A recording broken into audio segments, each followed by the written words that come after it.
Welcome to Empower Your Soul with Nicole, and I'm here with a fun topic and also a little bit of a cautionary tale today. Hot off the press from a client reading I had this morning that really just got my brain going, and I wanted to talk about it. So the topic at hand is why we reincarnate here on Earth, and how do we know when we're done? Because let's be honest here on planet Earth, it is a very difficult place to incarnate to. It is repeatedly said, and I have heard this from Spirit myself, as well as heard it from other professionals on social media accounts, including Bashar. Just keeps popping up in my brain, so I have to say Bashar as well. But we have heard this time and time again, that Earth is one of the hardest places that you can incarnate to. And this is really important because most of us live very difficult lives here. We all tend to walk into this lifetime with major issues, family trauma, toxic relationships. We are born, without money, without healthcare, without basic needs that we need to meet here. And as life goes on, it may or it may not get easier for you depending on the circumstances in which you were raised, the path you lead, how whether things fall into your path that are helpful for you or not at all, right? Just generally, Earth doesn't really do us any favors when we come here. We're here to work, we're here to learn. Combining those together is the word lurk, apparently. And we're here to essentially further the progression of our soul. So that is why we would choose to come here, is because it is a very physical, very dense energy, and we learn lessons here very fast, very efficiently, that if you reincarnated to an easier planet that maybe had, I'm just going to put it out there, public health care, or you could regenerate limbs, or you could actually, not have to worry about the elements and people are actually nice, then it would be a much easier incarnation, right? It might take you a couple of lifetimes there to learn the same lesson you might learn in Earth in one lifetime. So this is essentially the fast track for souls to advance our lessons and to help us understand karma and toxic things and issues that we have from other perspectives, so that we can walk away with a more well-rounded soul and have more love and forgiveness for others. I mean, that's really what I think the bottom line is of why we come to reincarnate places, learn lessons so that we can learn to love more and learn to accept more. But I digress a little bit. But that's essentially why we would come here on planet Earth and why it's so difficult to learn here. And this is why past life readings are so rad, because as we incarnate here, we essentially learn a lesson or many lessons every time we have a lifetime here. And so as you go into, for example, the Akashic Records, into past lives, you start learning all of these past life karma or issues or traumas that you've been through that are still with you today because you've learned them, right? And Spirit likes to show it to me as in, whenever we reincarnate here on Earth, it's like we leave our traumas, our karma, our lessons, like in the energy behind at Earth. And then when you come back in a future lifetime, it's like you pick those up and you don't know where it came from. So an example I want to give you is, I am terrified of the deep ocean. Like, I can't even look at pictures in books. It makes me nauseous. Like, even if it's just a chart on how deep, like, one of the trenches are, it freaks me out. I don't like being in boats that are deep in the ocean. It terrifies me to be in any sort of deep water whatsoever. I automatically feel like I'm going to drown. It's not panic inducing, but it's very uncomfortable. I don't like it. I've never drowned. I've never been thrown overboard in the middle of the ocean, right? I have no basis for, even as a little girl, being afraid of being in deep water. Or so I thought, right? In my first Akashic Records reading where I went to, this is one of the topics that came up, and isn't Spirit so clever, because I would have never thought to ask this question, but it really helped me understand the energy of past lifetimes and how they continue forward to influence us, because she had highlighted in a past lifetime I was this big burly man that moved that came over on the boat. I believe it was from like England to the US, and I had immigrated from the England to the US. And right as we were almost landing in the US, you could literally see the shoreline. So think like Ellis Island, you can see the shoreline. The boat had a massive accident and a lot of people were thrown overboard. And me as this big burly man had to go in and dive in the water and try to save women and children and other people who didn't know how to swim. Thankfully, I had known how to swim in this lifetime. So it was my responsibility to jump overboard and to try to save these people. Most of them drowned, or so I was told. And so as a result, I think about all of the people that I couldn't save that are now lying at the bottom of the ocean.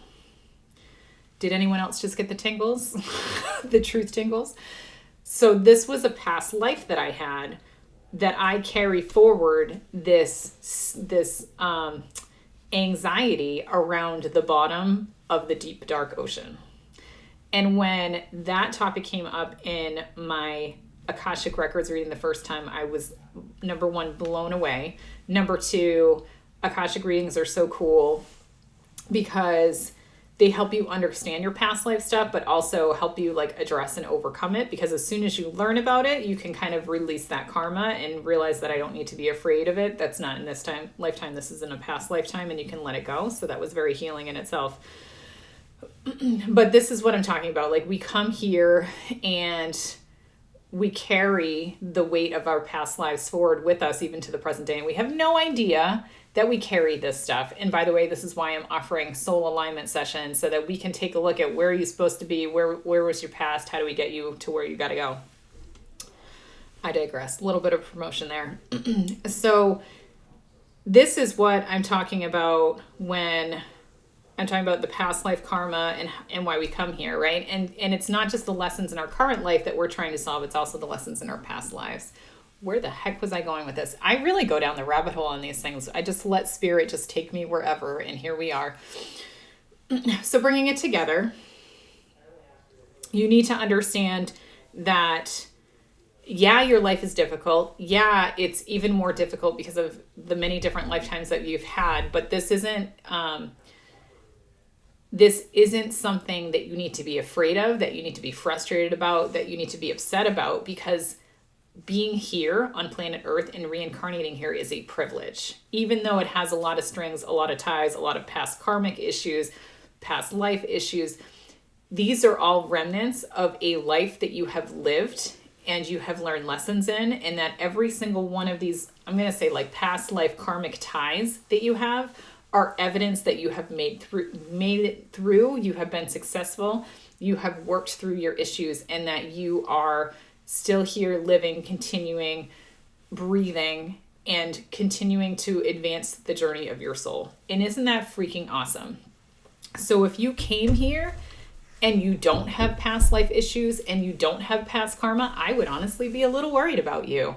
And I don't want you to think that these are all bad things. I think they're evidence of the amazing resiliency you have as a soul. And I have to be honest with you, when I first found out that past lives can impact your current life, I was like, Jesus Christ, what are you talking about? Because I can't even deal with my current life. Now I have to worry about lives I don't even remember, and karma I don't even remember. But I want to time out, and I don't want you to think about it that way, because I want you to think of this past life quote unquote burdens that you carry are actually glimpses into the resiliency of your soul and how far you've come, and that you carry these like scars on you to remind you of who you are as a soul in a very good way, not in a bad way. So I want you to not worry about the past life stuff, and I don't want it to weigh you down or make you feel less than, or make you feel sad or upset. That's not my intention at all. I want you to realize how strong you are as a soul, not only because of those past lives, but also because you still chose to reincarnate here, even knowing your past lives. So think about the power in that. Think about the power in your past lives, and newsflash, you die in every single one of them, right? You always die it is never a pleasant ending. There are no happy endings. But you choose as a soul, when you go back into the spirit world after your death, to look at all of your lives, because then you don't have this amnesia that we have here where we can't remember our past lives. And you see the full gamut of who you are as a soul, every lifetime that you've been through, all the lessons, all the losses, all the heartbreaks, all the trauma, and you still choose to sign up for new traumas and new lessons and come back. How amazing are you? How amazing are you?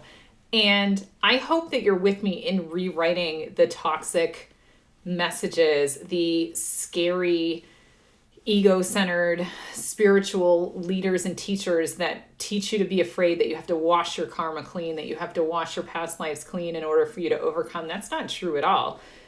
Your soul is proud of the lessons that you've learned. And you need to start acting like it. You got to. And it reminds me of a recent session I had with a friend where we were talking about ancestors. And, oh, I hope you don't mind me dishing, girl. I hope you don't mind me dishing if you're listening in. But I won't name names. She had a great-grandmother who died, had a couple of kids, and like it was back in the day, her sister came all the way over from England. Ooh, there's England again. I love it. Does that mean I need to go to England? Sign from spirit. Came all the way over from England to marry her brother-in-law and raise her nieces and nephews as her own children. It was the way, right? This is what you did. You ended up marrying the sibling. And my poor friend, my loving friend, was upset about this. And she's like, oh, could you imagine how horrible that was? And how would you feel to be sloppy seconds and all these things?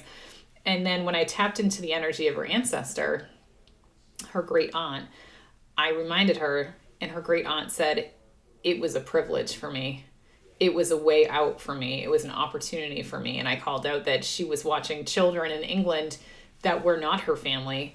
And she was happy to be able to immigrate, to become part of a family and feel responsible for raising children as her own and being the head of the household. Like, this was a privilege and an opportunity for her. So even though, from our glasses, from our vantage point, it looked like it was a loss. It looked like it was not living your best life, following the footsteps, an obligation, something to not be proud or excited about.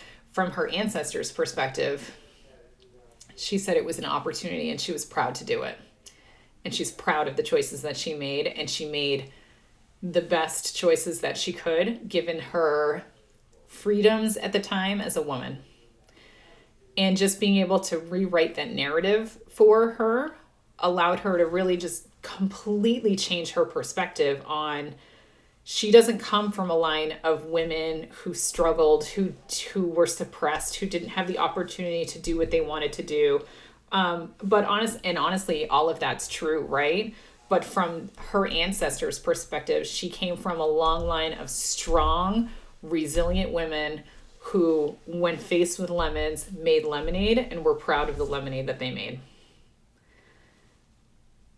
So I guess that's my challenge for all of you today, is to think about all of the shit life has dealt you, this life, past lives, maybe even as a dinosaur at one point, dear Kate, if you're listening. And think about the journey your soul has been on, and be proud of who you are and where you've come from and what experience you've had. Because you know what is so freaking cool about knowing your past lives and your experiences? You can call in past life versions of you and ask them for help. And at the beginning of my journey, I would go into the Akashic Records and ask the past life journey version of me that was the most intuitive version of me, and teach me the ways that I've lost in this lifetime. Teach me how to be intuitive. Teach me how to read people, how to read animals. Teach me how to use my strengths. How to teach me the strongest way that I can use my clairvoyance, right? Like I would call in my past lives and literally talk to them and have them show me or teach me how to do things. And it is completely true when I teach my students and I say the answers are already inside of you. I'm just showing you the way to that door, because every single one of us lives the culmination of all of the different lifetimes that you've had. By the way, past, present, and future, because in the spirit world, there is no past, right? It's all happening right now. So you can call in whatever version of you that you need at this point, whether it's you and your higher self, whether you're calling in your ancestors, it really doesn't matter, but you can borrow the energy of these seemingly separate versions of yourself and your family and borrow that energy to help you here now in this lifetime overcome some of the struggles that you faced. Doesn't seem like a burden now, does it? Seems like a super strength, because if you have a soul that's lived hundreds of incarnations and have seen the best of the best and the worst of the worst and resiliently made it through it all, you have that strength inside of you. Not just your ancestors, because you carry that in your bloodline as well. So you have their energy, you have your past life energy, and this is why I wholly, fully believe every single person listening to this podcast right now has unlimited potential that they can tap into to live their best lives. So when I say you are strong for incarnating here, you absolutely are. And I want you to recognize that life here is a gift, and that life here is meant to be lived with fun while you're learning the lessons along the way, and that only you get to figure out how to make the most of it. And if you screw it up, you can always come back again. So there you go. That went way down the rabbit hole.